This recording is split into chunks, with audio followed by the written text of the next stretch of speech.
Hi, എന്തൊക്കെയുണ്ട് വിശേഷം? സുഖമായിരിക്കണോ എല്ലാവരും? ഞങ്ങളും ഇവിടെ സുഖമായിട്ട് അടിച്ചു പൊളിച്ചിരിക്കുന്നു. ഇന്നത്തെ എൻ്റെ വീഡിയോ ഒരു 3-4 ദിവസത്തേക്കുള്ള വെജിറ്റബിൾ കട്ട് ചെയ്ത് ഫ്രിഡ്ജിൽ സൂക്ഷിക്കുന്ന കാര്യങ്ങളൊക്കെയാണ് കാണിക്കുന്നത്. കുറച്ച് വെജിറ്റബിൾ അല്ലാത്ത ദിവസങ്ങളിലൊക്കെ ചിക്കനും ഫിഷും മുട്ടയൊക്കെ ആയിട്ട് അഡ്ജസ്റ്റ് ചെയ്യും. അപ്പോൾ അത്യാവശ്യം വേണ്ട ചില കാര്യങ്ങൾ എങ്ങനെയാണ് ഞാൻ കട്ട് ചെയ്ത് സിപ്പ് ലോക്ക് ബാഗിലൊക്കെ ആക്കി കണ്ടെയ്നറിലൊക്കെ ആക്കി സൂക്ഷിക്കുന്നതെന്നുള്ള ഒരു വീഡിയോ. കുറച്ച് ലെങ്ത് ഉണ്ട്, ചിലപ്പോൾ ചില ഇത് റിപ്പീറ്റഡ് ആയിട്ടായിരിക്കാം ഉണ്ടാവുക കേട്ടോ. മാക്സിമം ഞാൻ അങ്ങനെ എഡിറ്റ് ചെയ്യുമ്പോഴൊക്കെ നോക്കി, പക്ഷേ അത്രേ വലിയ ലോങ് ഇതല്ലേ, അപ്പോൾ അത്രയൊക്കെ എഡിറ്റ് ചെയ്യാൻ എനിക്ക് പറ്റിയുള്ളൂ. അപ്പം ക്യാരറ്റൊക്കെ ഞാൻ എപ്പോഴും അതിൻ്റെ തൊലിയൊക്കെ കളഞ്ഞ് ആദ്യം നന്നായിട്ട് കഴുകി എടുത്തിട്ട് പിന്നെ തൊലിയൊക്കെ കളഞ്ഞ് കുറച്ച് ഗ്രേറ്റ് ചെയ്ത് വെക്കും, കുറച്ച് ചെറുതായി കട്ട് ചെയ്ത് വെക്കും. ഇപ്പോൾ ഇന്നിപ്പോൾ ഇതിൽ ഗ്രേറ്റ് ചെയ്തത് മാത്രമേ ഞാൻ കാണിച്ചിട്ടുള്ളൂ. മറ്റേത് അങ്ങനെ ബാക്കിയുള്ളത് അങ്ങനെ ഫ്രിഡ്ജിൽ കണ്ടെയ്നറിലാക്കി എടുത്ത് വെച്ചു. പിന്നെ കറിവേപ്പില ആദ്യമേ കഴുകി അതൊരു പേപ്പറിലാക്കി അതിന് ഡ്രൈ ആക്കാൻ വെച്ചു. അതിന് ശേഷമാണ് ബാക്കിയുള്ള പരിപാടികളൊക്കെ തുടങ്ങിയത്. എല്ലാം കഴുകി വെച്ച കാര്യങ്ങളാണ്. കഴുകുന്ന വീഡിയോ ഞാൻ എടുത്തില്ല, പിന്നെ ലോങ് ആയിപ്പോകും വളരെ ഇതന്നെ. എന്നിട്ടും മാക്സിമം ഞാൻ എഡിറ്റ് ചെയ്തിട്ട് ഇത്രയായത് 11-12 മിനിറ്റ്സോളം ഉണ്ട്. പിന്നെ ക്യാരറ്റ് നന്നായിട്ട് ബേക്കിംഗ് സോഡ ഇട്ടിട്ട് കഴുകിയെടുത്ത ശേഷം പിന്നെ തൊലി കളയും, പിന്നെ കഴുകില്ല. കുറച്ച് അതിൻ്റെ ഒരു മുക്കാലും ഗ്രേറ്റ് ചെയ്ത് വെച്ചു. അത് ഞാനൊരു ക്യാരറ്റ് ഹൽവ ഉണ്ടാക്കാമെന്ന് വിചാരിച്ചിട്ട് ഗ്രേറ്റ് ചെയ്ത് വെച്ചിട്ടുണ്ട്. ബാക്കിയുള്ളത് അങ്ങനെ കണ്ടെയ്നറിലാക്കിയിട്ട് അടച്ച് വയ്ക്കുക. പിന്നെ ഈ ക്യാപ്സിക്കം റെഡും യെല്ലോവും അങ്ങനെ നീളത്തിൽ കട്ട് ചെയ്തിട്ട് അതിൽ ബോക്സിലാക്കിയിട്ട് അങ്ങനെ വയ്ക്കും. അത് ഞാൻ ഇപ്പോൾ 2 ദിവസം കൊണ്ട് ഉപയോഗിക്കുകയാണെങ്കിൽ ഫ്രിഡ്ജിൽ തന്നെയാണ്. അത് പിന്നെയും ഉപയോഗിച്ചിട്ടില്ല എന്നുണ്ടെങ്കിൽ ഞാൻ അതിനെ ഫ്രീസറിലേക്ക് ഷിഫ്റ്റ് ചെയ്യും. അങ്ങനെയാണ് അത് ചെയ്യാറ്. പിന്നെ പപ്പായ, റോ പപ്പായയാണത്, പച്ച പപ്പായ. അത് കട്ട് ചെയ്ത് വെച്ച് കഴിഞ്ഞാൽ അതും ഇതുപോലെ ചപ്പാത്തിക്ക് ചെറിയ പരിപ്പൊക്കെ ഇട്ടിട്ട്, ചെറുപരിപ്പില്ലേ, അതൊക്കെ ഇട്ടിട്ടൊരു കൂട്ടാൻ ഉണ്ടാക്കും ചപ്പാത്തിക്ക്. അപ്പോൾ അതിനാണ് അത് വാങ്ങി. അപ്പോൾ അത് കട്ട് ചെയ്ത് വെച്ച് കഴിഞ്ഞാൽ രാവിലെ ഏട്ടന് ഓഫീസിലേക്ക് പെട്ടെന്ന് എനിക്കത് ചെയ്യാൻ പറ്റും. അതേപോലെ തന്നെയാണ് മത്തനും കട്ട് ചെയ്ത് വെച്ചത്. പക്ഷേ അതപ്പോഴേക്കും മത്തനും കൂടി കട്ട് ചെയ്ത് അതിൻ്റെ വീഡിയോ ഇടാൻ എനിക്ക് പറ്റിയില്ല. അത്രയും പിന്നെ അത് ലെങ്ത്ത് വരണം. അതുകൊണ്ട് മാക്സിമം ചിലതൊക്കെ ചെയ്തു. അതുപോലെ ഇത് അതിൻ്റെ ഇല, അതിങ്ങനെ ഈ ഒരു സാലഡ് സ്പിന്നറിൽ ഇങ്ങനെ ചെയ്താൽ അതിൻ്റെ വെള്ളം, ഇലയത്തെയൊക്കെ വെള്ളമൊക്കെ പോയിട്ട് ഒരു 50% വെള്ളം പോവും. പിന്നെ അതിന് നമുക്കൊന്ന് ബാക്കി കുറച്ചും കൂടി ഒന്ന് ഡ്രൈ ആവാൻ നമുക്ക് ഒരു ക്ലോത്തിൽ ഒന്ന് നല്ലോണം ഒന്ന് റബ്ബ് ചെയ്തങ്ങനെ എടുത്തു കഴിഞ്ഞാൽ ബാക്കി വെള്ളവും പോവും.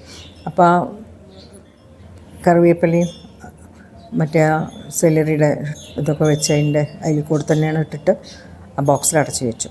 ആ സൂപ്പിനും ഫ്രൈഡ് റൈസിന് ഒക്കെ ഉപയോഗിക്കാറുണ്ട്.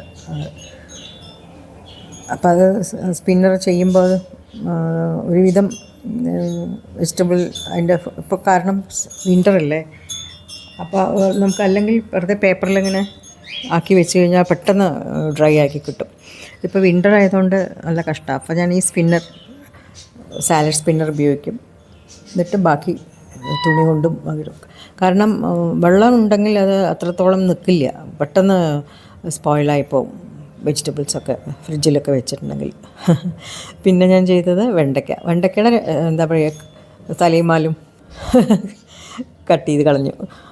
എന്നിട്ടതങ്ങനെ വെച്ചു. പിന്നെ നമുക്കത് ആവശ്യത്തിന് ചിലപ്പോൾ സാമ്പാറിനാണെങ്കിൽ നീളത്തിൽ കട്ട് ചെയ്യേണ്ടി വരും, ഉപ്പേരിക്കാണെങ്കിൽ ചെറുതായി കട്ട് ചെയ്യണം.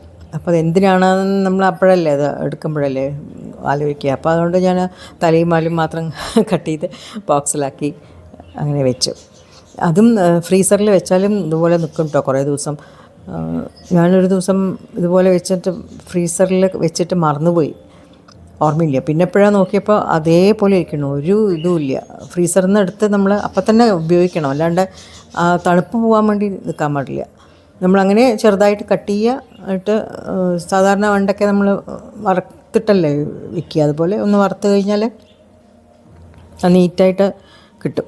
അത് ഒരു കേടും ഉണ്ടായിരുന്നില്ല. പപ്പായ ഞാൻ എപ്പോഴും റോ പപ്പായ വാങ്ങിയിട്ട് ചെറുപരിപ്പിൻ്റെ കൂടെ ഒരു കൂട്ടാൻ വയ്ക്കും, ചപ്പാത്തിക്കൊക്കെ കൂട്ടാൻ. ഇതിന് ചോറിനും ഉപയോഗിക്കാം, ചപ്പാത്തിക്കും ഉപയോഗിക്കാം. അപ്പോൾ ഏട്ടനൊക്കെ പെട്ടെന്ന് രാവിലെ ചപ്പാത്തി ഉണ്ടാക്കുമ്പോൾ ഇങ്ങനെ കട്ട് ചെയ്ത് വെച്ചാൽ എനിക്ക് പെട്ടെന്ന് ഉണ്ടാക്കാൻ പറ്റും. അങ്ങനെ, കാരണം ഇപ്പോൾ സമയമില്ലല്ലോ. അപ്പോൾ ഈ ഒരു എഡിറ്റിങ്, ഷൂട്ടിങ് എല്ലാം കൂടി ആകുമ്പോൾ സമയമില്ല. അപ്പോൾ ഈ ഒരു മീൽ പ്രപ്പ് വളരെ യൂസ്ഫുള്ളായിട്ട് എനിക്ക് തോന്നിയിട്ടുണ്ട്. അല്ലെങ്കിലും ഞാൻ ചെയ്യാറുണ്ട്, പക്ഷേ അത് തലേ ദിവസമാണ് ചെയ്യുക. അങ്ങനെ 3-4 ദിവസത്തേക്ക് കട്ട് ചെയ്ത് വെക്കണത് ഞാൻ ഇപ്പോൾ ഒരു കൊല്ലമായിട്ടാണ് തുടങ്ങിയത്. അല്ലാത്തപ്പോൾ ഞാൻ തലേ ദിവസം വൈകുന്നേരം അല്ലെങ്കിൽ രാത്രി കട്ട് ചെയ്ത് നെക്സ്റ്റ് ഡേക്കുള്ളതാണ് ചെയ്യുക. ഇതിപ്പോൾ ഡെയിലി ആവശ്യമുള്ളതിന് അങ്ങനെ ചെയ്യാറുണ്ട്. ഇതിപ്പോൾ അങ്ങനെ അല്ലല്ലോ. അപ്പോൾ ഇടയ്ക്കിടയ്ക്ക് നമുക്കിതൊക്കെ ഓരോ കാര്യങ്ങളൊക്കെ ചെയ്യാനുള്ളതുകൊണ്ട് ടൈമില്ലാത്തതുകൊണ്ട് കണ്ടെയ്നറിലാക്കി ഇങ്ങനെ സൂക്ഷിച്ച് വെക്കുകയാണ് ചെയ്യുന്നത്. പിന്നെ അതുപോലെ പാലക്കിന് ഞാനതുപോലെ കഴുകി നന്നായി വെച്ചിട്ട് നമ്മുടെ പ്രീതി മിക്സിയുടെ കൂടെ ഒരു ചോപ്പർ ഉണ്ടല്ലോ, വലുതല്ലേ. മറ്റേ എൻ്റെ കയ്യിൽ കുഞ്ഞിതാ, അതിൽ പറ്റില്ലല്ലോ. അപ്പം ആ വലിയ ചോപ്പറിൽ ചെറുതായി അരിഞ്ഞിട്ട് അതിന് ഇങ്ങനെ ഗ്ലാസ് കണ്ടെയ്നറിലാക്കി എയർ ടൈറ്റായിട്ട് എടുത്ത് വെച്ചാൽ അത് 2-3 ദിവസത്തേക്ക് ഉണ്ടാവും. ഒരിക്കൽ ഉപ്പേരി ഉണ്ടാക്കും, അല്ലെങ്കിൽ പരിപ്പ് കൂട്ടിയിട്ട് കൂട്ടാനുണ്ടാക്കും, അതല്ലെങ്കിൽ എഗ്ഗും പാലക്കും ക്യാരറ്റ് ക്യാപ്സിക്കം ഒക്കെ ഇട്ടിട്ട് അതും അങ്ങനെ ഒരു ഫ്രൈ സൈഡ് ഡിഷായിട്ട് ചെയ്യാറുണ്ട്. അപ്പോൾ അതിനൊക്കെയാണ് എനിക്ക് ഇതിൻ്റെയൊക്കെ ആവശ്യങ്ങൾ. അപ്പോൾ പാലക്കൊക്കെ നന്നായി കഴുകി ഇതാക്കി ചോപ്പ് ചെയ്ത് വെച്ച് കഴിഞ്ഞാൽ എളുപ്പമാണ്. അല്ലെങ്കിൽ ഈ കഴുകലും ചോപ്പ് ചെയ്യലും കൂടി നല്ലൊരു സമയമാണ്. എത്ര പ്രാവശ്യം കഴിയാലും ഒരു മനസ്സിന് പിടിക്കാത്ത പോലെയാണ് ഈ ഇലക്കറികളൊക്കെ, ഇലകളൊക്കെ. ഞാനെപ്പോഴും ബേക്കിംഗ് സോഡയിലാണ് ഇട്ടിട്ട് കഴുകിയെടുക്കുക. ഇലയായാലും ഇലയൊക്കെ അങ്ങനെ വെള്ളത്തിലിട്ട് വെക്കില്ല. അപ്പോൾ ബേക്കിംഗ് സോഡ ഇട്ട വെള്ളത്തിൽ നല്ലവണ്ണം ഒന്ന് ഉലർത്തി കഴുകി ഇതതുപോലെ ചോപ്പറിലിട്ടിട്ട് ചോപ്പ് ചെയ്ത് വെക്കും. അപ്പം രണ്ടിനും ഉപയോഗിക്കാം. വേണമെങ്കിൽ സൂപ്പിനുണ്ടാക്കാം, ഉപയോഗിക്കാം. അല്ലെങ്കിൽ ചെറുപരിപ്പ് ഇട്ടിട്ട് കൂട്ടാനുണ്ടാക്കുമല്ലോ അതിന്, അല്ലെങ്കിൽ ഇത് ഉപ്പേരി, അല്ലെങ്കിൽ പനീരുണ്ടാക്കുമ്പോൾ അതിനെ കുറച്ചെടുത്തൊന്ന് വെള്ളത്തിലിട്ടൊന്ന് മിക്സിയിലടിച്ചാൽ പ്യൂരിയായി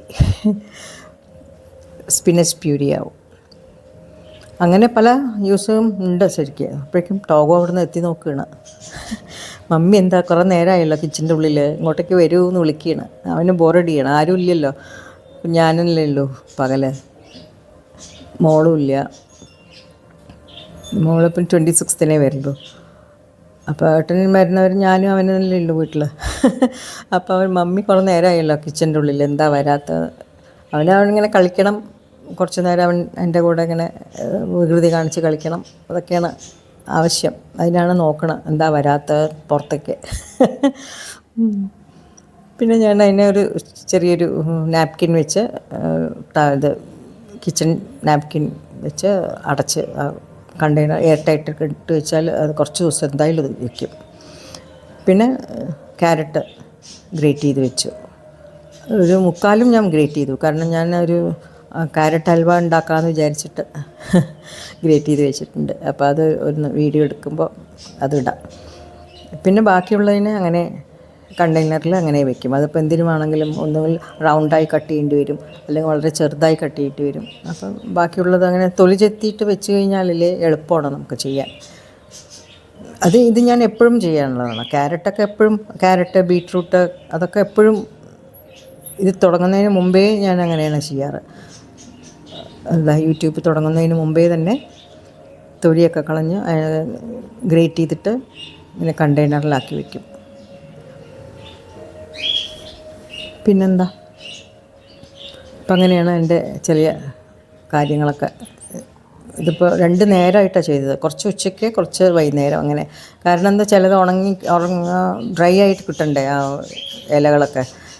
അപ്പം രാവിലെ കുറച്ച് കഴുകി പേപ്പറിലിങ്ങനെ സ്പ്രെഡ് ചെയ്ത് വെച്ചു. എന്നിട്ടാണ് പിന്നെ വൈകുന്നേരം ആദ്യം തുടങ്ങിയത്. അങ്ങനെ. പിന്നെന്തൊക്കെയുണ്ട് വിശേഷങ്ങൾ? അപ്പോൾ എൻ്റെ വീഡിയോസ് ഇഷ്ടപ്പെട്ടാൽ തീർച്ചയായിട്ടും ലൈക്ക് ചെയ്യണം, സബ്സ്ക്രൈബ് ചെയ്യണം, ഷെയർ ചെയ്യണം. ഓക്കെ. അപ്പോൾ എനിക്കതൊരു പിന്നീട് ചെയ്യാനുള്ളൊരു പ്രചോദനമാണ്. നിങ്ങളുടെയൊക്കെ സപ്പോർട്ടുണ്ടെങ്കിൽ നല്ല രീതിയിൽ കമൻറ്റുകളൊക്കെ ചെയ്യുക. നല്ല രീതിയിൽ എന്നല്ല, എന്ത് വേണമെങ്കിലും സജഷനോ അല്ലെങ്കിൽ വേറെ എന്തെങ്കിലും ഇങ്ങനെ ചെയ്യാം, അല്ലെങ്കിൽ ഇതിനെക്കാട്ടിലും കുറച്ചുകൂടി ബെറ്ററായിട്ട് ചെയ്യാമായിരുന്നു, അങ്ങനെയുള്ള ഐഡിയാസോ ടിപ്സൊക്കെ തരാനുണ്ടെങ്കിൽ അതും കമൻറ്റിലൂടെ പറയൂ. അങ്ങനെ എൻ്റെ ഈ ഒരു കുഞ്ഞു വലിയ വീഡിയോ വൈൻഡപ്പ് ചെയ്യട്ടെ. Okay, bye bye, take care, by.